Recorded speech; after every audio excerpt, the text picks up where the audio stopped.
bien, aujourd'hui on se retrouve pour une nouvelle vidéo. Si vous êtes un tantinet observateur, vous voyez que derrière moi le décor est inhabituel. En ce moment on change beaucoup, mais si vous me suivez depuis un petit moment, vous devriez le reconnaître. Évidemment nous sommes chez mes parents, c'est pas si évident que ça si vous me connaissez pas. Enchantée, Alaya. Nous allons faire une tier list IRL. Vous inquiétez pas, je vais vous expliquer tout ça. Dans tier list IRL, nous avons tier list et IRL. Je vous propose d'abord de nous attarder sur la tier list. Alors j'ai découvert ça en Croatie avec la Team Baden. En fait, il s'agit d'un tableau avec plusieurs catégories, donc qui va de la pire à la meilleure. Et on a un débat sur un sujet précis avec un groupe de personnes, par exemple les rappeurs français, et on va devoir débattre à l'aide de nos connaissances et classer suite à ce débat chaque rappeur dans une des catégories. Donc si le rappeur, on trouve qu'il est vraiment très mauvais et que tout le monde est d'accord autour de la table, on va dire que ce rappeur va dans la catégorie nul, par exemple. Cette catégorie n'existera pas dans ma tier list parce que je trouve ça hyper méchant, mais vous allez comprendre au fur et à mesure. Et ensuite nous avons IRL. Comme je vous l'ai dit précédemment, la tier list de base, c'est à l'aide de nos connaissances. Là, on va goûter les produits, c'est-à-dire que nous allons avoir les produits sur lesquels nous allons débattre, vous et moi puisque vous allez juste regarder la vidéo, et nous allons les goûter pour appuyer peut-être nos arguments, je sais pas. Et ensuite, nous allons réaliser du coup un classement. Et là vous vous dites mais attends Alaya, tu nous as parlé d'aliments, de nourriture, mais tu nous as même pas expliqué sur quoi porter la tier list. Donc vous avez pu le comprendre grâce au titre ou aux petits indices que je vous ai donnés auparavant. Nous allons classer aujourd'hui des aliments ingrédients typiques du Pays Basque. Vous vous demandez sûrement pourquoi le Pays Basque? Eh bien parce que c'est ma terre natale. Effectivement, je suis née et j'ai grandi à Bayonne, donc Pays Basque français. Pour ceux qui ne le savent pas, il y a aussi un Pays Basque espagnol, donc c'est un seul et même Pays Basque, mais juste il y a une partie supérieure qui est en France et la partie inférieure qui est en Espagne. Sur le fond, les valeurs, c'est la même chose, mais attention, pour nous locaux, il y a une très grande différence entre le Pays Basque espagnol et le Pays Basque français, ne serait-ce qu'au niveau de la nourriture, au niveau de la langue, de l'accent, il y a quand même des petites différences. Si jamais vous traînez beaucoup par chez nous, vous apprendrez à les reconnaître. Je rappelle également, avant de commencer cette vidéo, que vous regardez une vidéo YouTube qui est du divertissement. Nous ne sommes pas sur France 3, désolé de vous décevoir messieurs dames si vous vous attendiez à voir un reportage hyper précis et détaillé sur le Pays Basque. Nous ne sommes pas là pour ça. Nous voulons avant tout rigoler, donc veuillez m'excuser si jamais je commets quelques petites erreurs. Ça n'est pas parce que je suis basque que j'ai une médaille experte du Pays Basque, donc ça peut m'arriver de dire des bêtises, vous me connaissez. Ne soyez pas trop durs, on peut corriger avec de la bienveillance dans les commentaires. T'as dit que ça venait de Espelette alors qu'en fait c'est de Hainaut. Je change de casquette, on enlève le guide touristique et on met celle de l'expert de Top Chef. Pour une bonne tier list IRL, nous avons tout d'abord besoin d'une tier list. J'ai donc ma petite ardoise avec mon petit stylo. Je pense que vous allez rien y voir si j'écris et que je vous montre. Du coup, Thomas, GG le monteur, un maximum de GG le monteur dans les commentaires, va nous faire une petite tier list toute belle. Merci Thomas. Alors pour les catégories, il va nous falloir des catégories de taille. Je commence par la meilleure. En vrai la meilleure je mettrais succulent. Parce que c'est vraiment le mot genre, si tu dis que quelque chose est succulent, tu peux pas contrer derrière, il n'y a pas de débat possible, c'est succulent point. Ok, ensuite, deuxième catégorie, donc succulent c'est la meilleure, tu vois. Ensuite on a la catégorie delicious. Parce que je crois que dans Candy Crush, quand tu faisais un super combo, il y avait un monsieur derrière qui faisait delicious. Delicious. Et que je me dis que ça peut bien aller en sous-catégorie de la meilleure, donc avant-dernière meilleure. À partir de là, je vous ai perdu, je me suis moi-même perdue. En dessous, on peut faire la catégorie miam miam. Pourquoi? Parce que en fait, quand quelque chose est bon, c'est très bon, mais c'est pas non plus excellent. T'es en mode miam miam. Ou alors il y a que moi qui dis ça peut-être, mais c'est pas grave. Écoutez, vu que c'est ma vidéo, je fais ce que je veux. Et ensuite, on a donc la partie orange. La miam miam, c'est vraiment la couleur jaune. Middle un petit peu élevé, et le c'est pas mal. C'est le middle qui commence à descendre. Vous comprenez ce que je veux dire ou pas? En dessous de c'est pas mal, il faudrait nommer la catégorie. Je suis en train de réfléchir, il faudrait un nom genre, vous savez quand on est chez des invités qu'on aime pas trop, mais qu'on est quand même poli, donc on peut pas dire non j'aime pas trop. C'est des gens que tu connais pas assez pour leur dire ou quoi. Donc qu'est-ce qu'on peut dire? On dit quoi en général? Ah je connaissais pas. Il y a quoi qu'on dit chez des invités quand on aime pas? Oui ma foi, c'est bien, c'est bon, on reste vaste. Ah ouais. Donc, vu que le c'est pas mal, il est au-dessus, il faut que ça soit moins bien que c'est pas mal. Ah ouais, ma foi. Bof.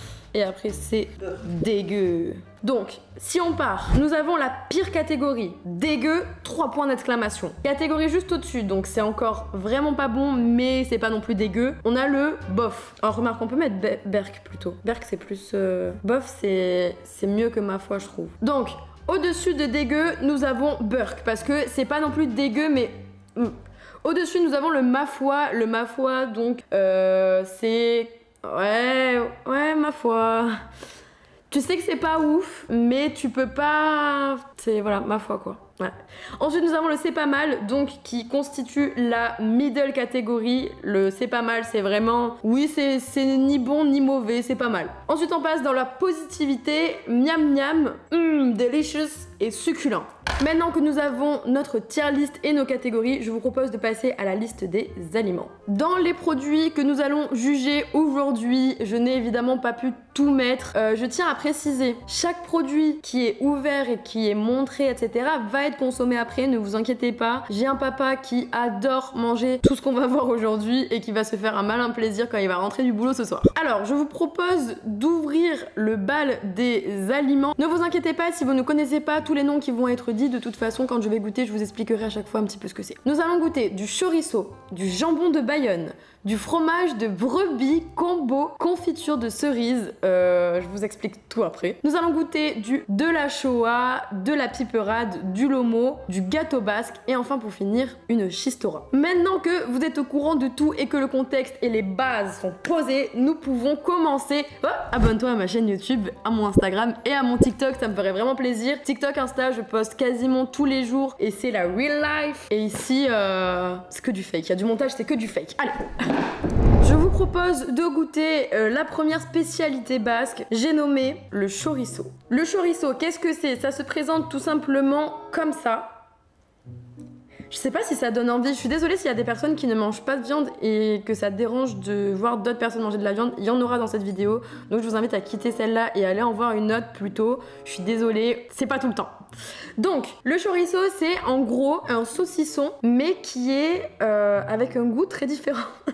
Bah oui, du coup, sinon ça serait du saucisson. C'est un saucisson qui est un peu piquant, vous voyez, il est orange. Et en vrai, tu peux manger ça un peu partout. Genre, tu peux le mettre dans tes pâtes avec un peu de crème fraîche et faire une sauce au chorizo. Tu peux le manger avec des pommes de terre. Tu peux le manger pendant l'apéro comme ça en grignotant. Enfin, il y a vraiment beaucoup de façons de le manger, donc c'est cool. Ouais, mais moi je suis fan de chorizo. En fait, je crois que je vais pas être très objective dans cette vidéo.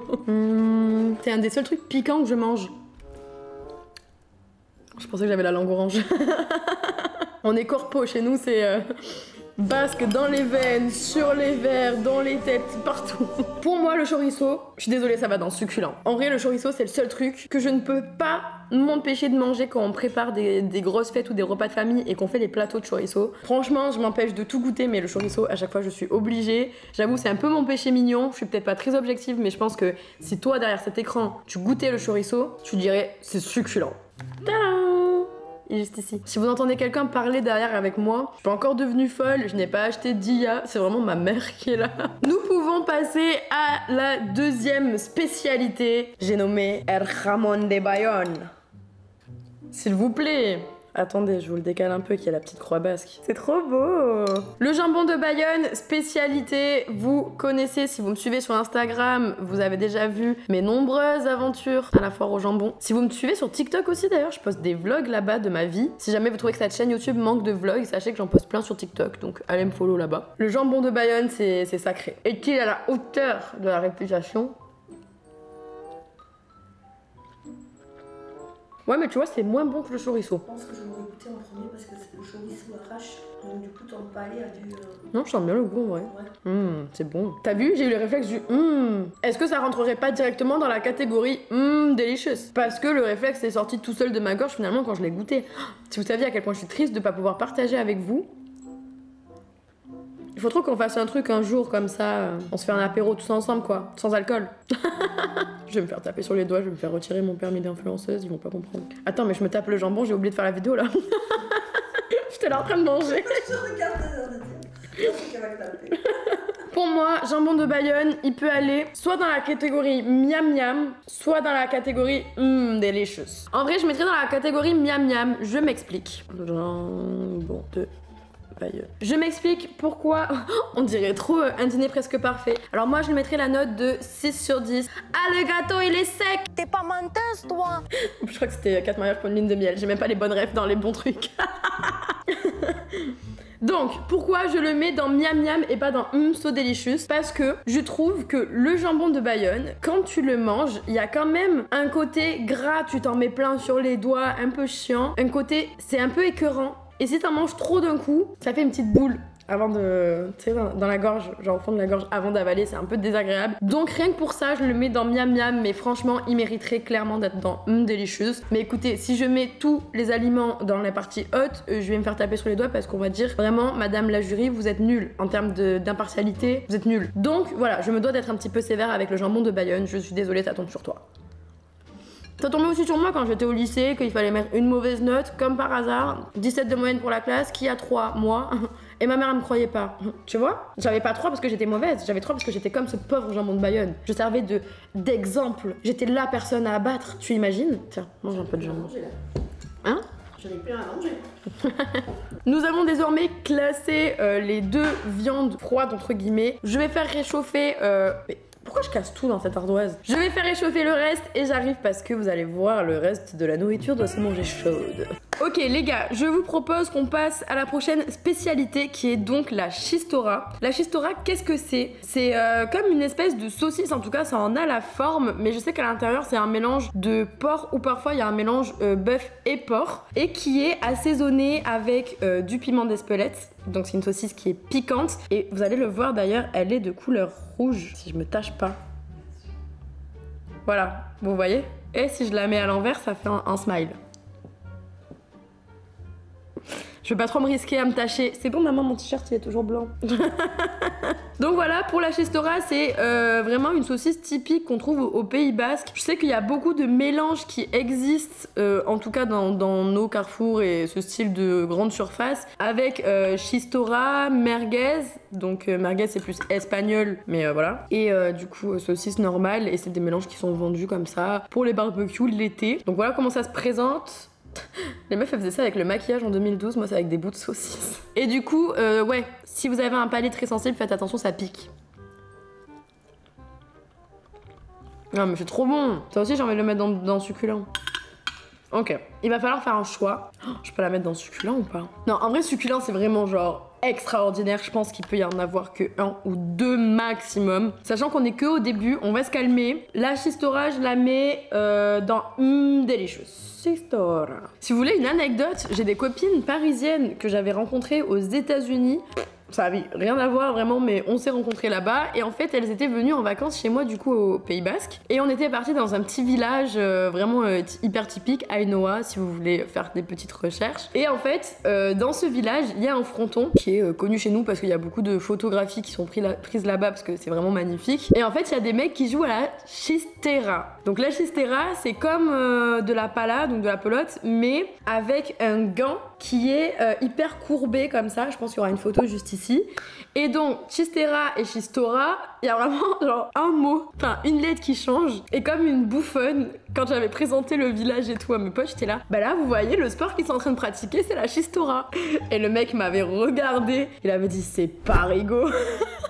J'étais passée pour une touriste, alors que non, je suis juste sûrement dyslexique et on ne l'a jamais remarqué à force de confondre autant de syllabes et de lettres, c'est pas possible. En vrai, c'est grave d'inverser autant les syllabes, les lettres, les mots. Je sais pas, il faudrait que je passe un diagnostic peut-être. Mais bon. Voilà, donc là, c'était tout pour la petite anecdote. C'était un peu rigolo, ils se sont foutus de ma gueule. Maintenant, bah, je confonds toujours autant les deux. J'ai dû répéter 15 fois avant de faire cette vidéo. Chistora, chistora, chistora. Peut-être que ça m'aidera. Voilà, peut-être que les vidéos m'aident pour mon avenir, mon futur. Donc, nous avons les 3 premiers ingrédients classés. Pour l'instant, uniquement dans la partie verte, donc dans la partie cool classement. Nous avons pour rappel le jambon de Bayonne dans Miam Miam, la chistora dans Delicious et le chorizo dans Succulent. Nous allons passer au prochain ingrédient et voir s'il va enfin aller dans le rouge ou s'il va rester dans l'excellence, dans le verde. J'avais appris à dire vert en basque. C'est pas garea ou un truc comme ça? Berdea. Parle basque ou quoi ici? Alors, nous allons passer au prochain aliment. Le prochain aliment, c'est de la Shoah. Donc là, à mon avis, les 3/4 d'entre vous vont faire de quoi? De la Shoah? Rien de bizarre, ne vous inquiétez pas. L'_AXOA. La Shoah, c'est tout simplement de la viande de veau qui est mélangée avec des poivrons, avec du piment d'Espelette, avec des oignons. Et on met les mêmes épices que d'habitude. Alors au Pays Basque, on travaille beaucoup avec du coup le fameux piment d'Espelette. J'ai jamais goûté que du piment comme ça. Ça pique? J'en ai pris un petit peu.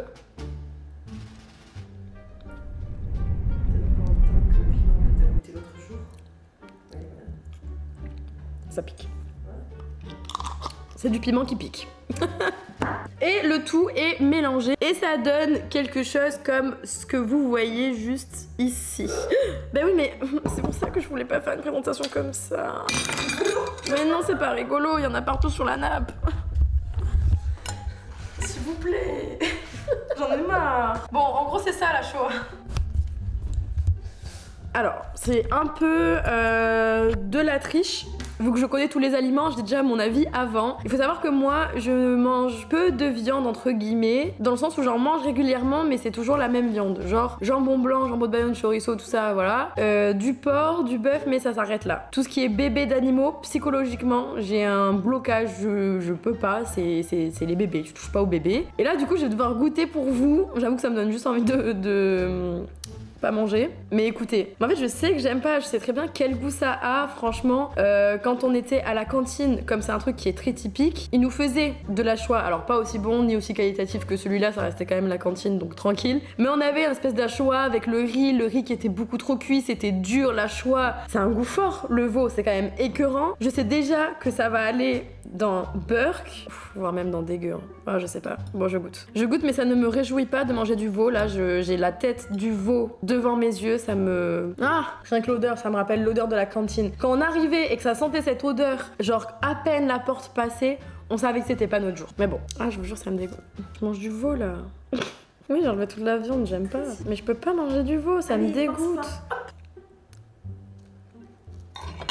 Je savais que ça avait ce goût, putain. Moi j'aime pas du tout, Ouais.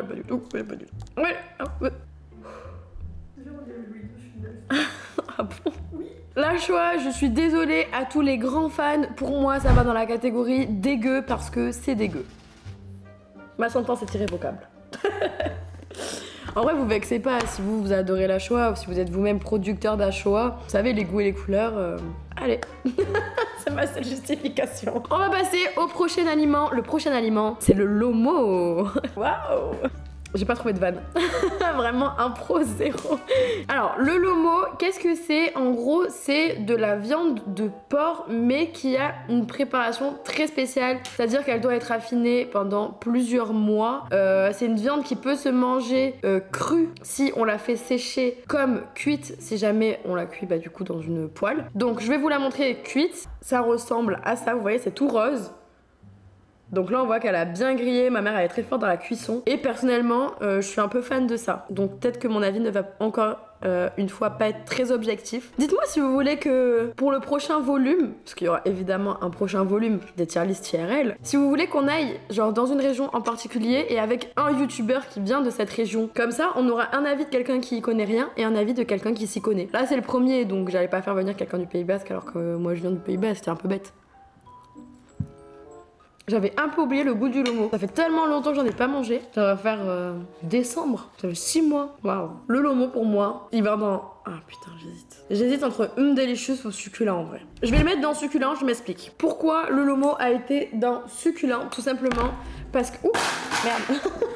Putain, comment je peux être aussi maladroite? J'en ai marre là. La table elle est immense. Pourquoi dans succulent, pardon, je le disais avant que nous soyons coupés? Tout simplement parce que le lomo, c'est la seule viande où je peux pas m'empêcher de me resservir. C'est-à-dire que ma mère elle va m'en mettre 2 à la base en se disant comme ça elle se resserre pas. T'inquiète que je vais en prendre une 3e et une 4e. Et c'est un truc de fou. Avec mon père, quand ma mère nous fait du lomo, elle fait toute la boîte elle y passe le soir même. On est là, on se resserre, on mange avec des frites, avec du riz. C'est incroyable. Tu peux pas te lasser du lomo. C'est un truc, même quand t'es rassasié de lomo nouveau, t'as encore envie d'en manger le lendemain. Donc pour moi, ça mérite sa place dans succulent, c'est exactement la même chose que le chorizo. Nous en avons fini avec les viandes. Passons désormais à la suite. Les amis, le prochain ingrédient, c'est pas un seul ingrédient d'ailleurs, mais nous pouvons plutôt parler d'un plat, d'une spécialité. C'est la piperade. Attendez, je vous montre ça. Attention parce que c'est liquide.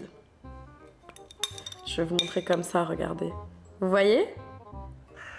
Tadam! Ce que vous voyez là depuis tout à l'heure, il y en a qui ne connaissent peut-être pas, c'est la croix basque. Donc c'est en gros le symbole du Pays basque. Nos couleurs sont le vert, le blanc et le rouge. Et du coup notre symbole c'est la croix. Voilà. En fait on a un peu...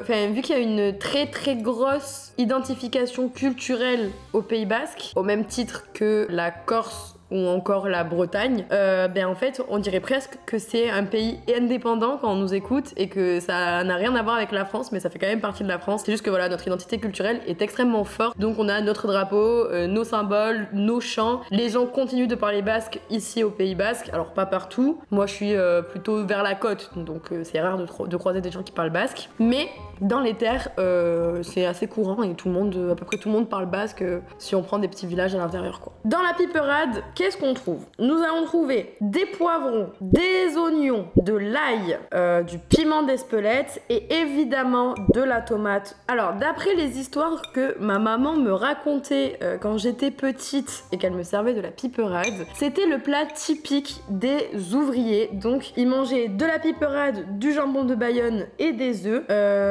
Et en fait c'était le truc typique. Aujourd'hui ça coûte beaucoup trop cher, donc les repas ont dû changer, évoluer, et puis voilà. Aujourd'hui tu vas à la boulangerie, tu peux acheter n'importe quel sandwich, salade, même hamburger pour manger le midi. Autrefois c'était ça que préparaient les mamas. Nous allons goûter les legumas. Tout seul sans le riz c'est un peu fort quoi. C'est très fort en tomate. C'est fort en tomate. J'avais jamais goûté sans le riz. J'ai pris une grosse cuillère en plus. Alors moi la piperade j'adore ça, mais avec du riz, comme on le mange habituellement. Là, de le manger tout seul, j'avoue que c'est un peu fort. De le mettre dans le riz, en fait ça coupe, c'est un parfait équilibre. Le riz qui est un petit peu sans goût, du coup casse le côté très... Il y a plein d'épices qui t'explosent dans la bouche de la piperade. Et du coup je trouve que les deux se marient très bien ensemble. Mais c'est vrai que la piperade tout seul c'est quand même très fort, mais délicieux. Moi je mettrais ça... En vrai je mettrais ça dans C'est pas mal. Pourquoi ?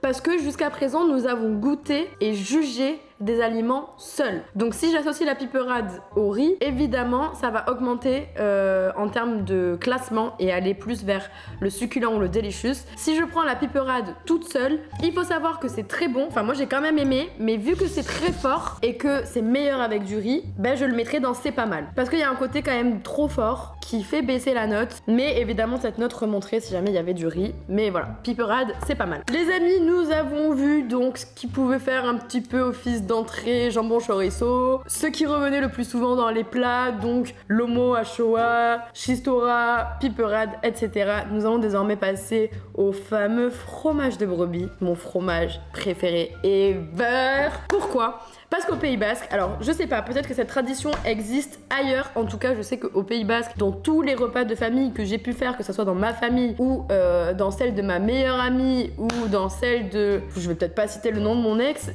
ils mangeaient ça aussi. Voilà, le fromage avec la confiture de cerise, c'est vraiment quelque chose de typique, c'est délicieux. Vous pouvez voir Agour, confiture de cerise basque, avec le drapeau du Pays basque, les cerises noires. Et en gros, le fromage de brebis se présente comme ceci. Donc là, vous avez la croûte. Alors, il y a des gens qui la mangent quand elle est très très fine. Pour ma part, je l'enlève tout le temps et tous les gens que je connais l'enlèvent aussi. Mais je sais que certaines personnes la mangent. Et donc voilà, si jamais vous allez dans des supermarchés au Pays basque, il est très courant qu'il y ait des petites vendeuses avec des petits stands qui vous font découvrir des petits bouts de brebis comme ça, qui sont en petits cubes. Voilà, c'est nos dégustations à nous, c'est des produits locaux, il y a des petits producteurs qui viennent et tout, je trouve ça trop génial. Donc voilà, là la croûte elle a déjà été enlevée par ma super chef de production, aka maman, et je vous propose qu'on goûte. Prenons la confiture de cerise. Oh, c'est tellement délicieux, j'ai envie de la manger comme ça. Prenons la confiture de cerise. Vous avez rien vu. Et en fait, on peut la manger... Enfin, en général, le fromage, la confiture, on mange avec du pain. Moi, je suis pas trop fan de pain, mais je suis fan de fromage cerise, donc... Oh, le combo. En plus, je déteste le sucré salé d'habitude. C'est le seul que j'aime. Non, il est incroyable. Miam, miam, miam. En fait, ce qui est bon, j'analyse. J'ai pas du tout les termes pour, mais j'essaye. En vrai, c'est ça le principal. Si t'as envie de faire des vidéos, t'as juste besoin d'un truc qui filme. Si t'as envie d'être critique culinaire, t'as juste besoin d'une bouche. Donc là, le fromage de brebis, je sais pas si vous voyez. À la coupe, on voit qu'il a un côté très râpeux. Flou! Ah!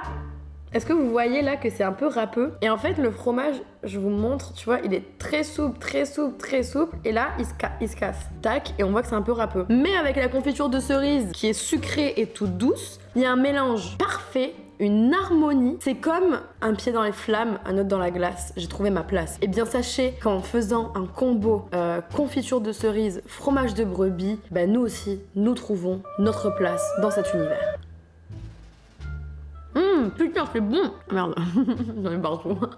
Si je mange tout, mon père il va me tuer parce qu'il va vouloir en manger aussi. Miam, miam, miam, miam, miam. Alors, fromage de brebis, confiture de cerise. Ouais, mais delicious ou succulent? Succulent! Je n'ai pas peur de le dire. Nous avons parlé de parfaite harmonie, donc ça mérite d'être dans succulent. Fromage, brebis, confiture. J'adore écrire sur une ardoise. Ah, ça me donne envie de coller une ardoise sur ma porte d'entrée pour en laisser des petits mots. En fait, je me rends compte que vraiment, quand je dis que je suis amoureuse du Pays Basque, je suis amoureuse du Pays Basque. En fait, à part la Shoah, il y a tout qui est dans succulent, dans succulent, dans delicious ou miam miam. Il y a que la piperade, vraiment, je me suis un peu forcée à mettre dans C'est pas mal, histoire de... C'est trop grave. Mais en même temps, si vous venez, vous comprendrez. C'est la meilleure région, c'est tout. C'est le Pays Basque. Passons maintenant à la dernière spécialité. J'ai nommé le gâteau basque. Regardez, c'est trop mimes. Quand je vous dis que ma mère, elle s'est donnée à la prod, à la base, ça aurait pas été si beau si elle avait pas été là et qu'elle n'avait pas insisté. On a la petite étiquette gâteau basque à la cerise, fourré à la cerise, et c'est de Miguel Gori. Je sais même pas si c'est comme ça que ça se dit. Eskualerian Egina, ça c'est bien ça veut dire que ça vient du Pays Basque. Et il y a une petite croix basque dessus. On peut croire que c'est touristique, non, sachez qu'il y en a sur beaucoup de gâteaux basques. Bon après il y a des gâteaux aussi où il n'y a pas de croix basque, écoutez, à sa guise. Hein. Miam! J'ai pris à la cerise parce que je savais que le gâteau basque tout court, je trouvais ça un petit peu trop sec et que j'étais pas hyper fan. Cerise, je sais que j'adore, donc ça va encore une fois finir dans succulent et je vais encore une fois me plaindre parce qu'on a trop de trucs dans la même catégorie. C'est pas grave. C'est trop bon. Regardez. Est-ce que c'est pas délicieux? Bon après quand tu manges ici en termes de calories faut pas avoir peur quoi. Mais bon écoutez, à la base les Basques c'était des agriculteurs, ils avaient besoin de force, ils avaient besoin de calories, d'énergie pour la journée, donc c'est bien. Le gâteau basque il est délicieux. Personnellement, je suis pas hyper fan de gâteau basque de base. C'est peut-être ce qui fait que je vais être obligée de le mettre dans le ma foi. En fait, c'est tellement quelque chose de typique que j'ai du mal à m'avouer à moi-même que finalement je suis pas si fan que ça. Et que je crois que je me suis tellement forcée à en manger depuis petite parce que c'était trop, c'est trop quelque chose que tout le monde adore et que je me disais je peux pas être différente et pas aimer. Que du coup maintenant j'aime bien, mais à la base je suis pas hyper fan et j'osais pas le dire. Donc on va le mettre dans le ma foi, mais parce qu'il y a un background, il y a un passé derrière. Moi j'ai vécu des choses, ok? Gâteau basque. C'est vraiment histoire d'en avoir une dans la catégorie du dessous parce qu'il y en avait trop dans les catégories au-dessus que j'avais plus de place sur l'ardoise. Écoutez, nous sommes honnêtes, nous sommes transparents. C'est pour que tu fasses un montage où en fait quand je dis nous sommes transparents, hop, j'ai disparu.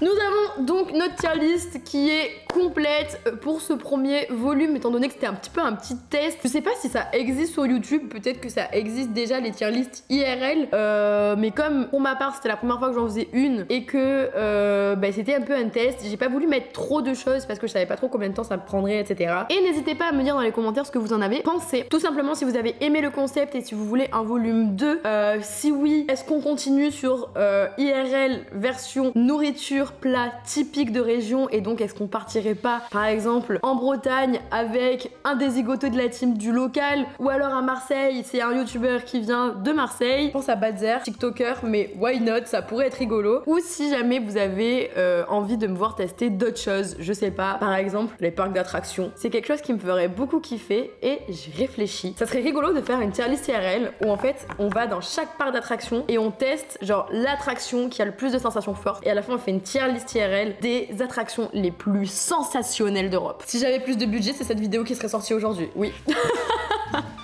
Si le concept vous plaît, encore une fois, dites-le moi dans les commentaires. Je reste disponible sur Instagram et TikTok si jamais vous voulez voir plus d'actualités ou plus ma vie tout simplement au quotidien, les personnes avec qui je traîne, etc. En attendant, moi je vous fais plein de bisous. Prenez soin de vous et mangez aux heures des repas. Évitez de grignoter entre les repas. Prenez soin de vous.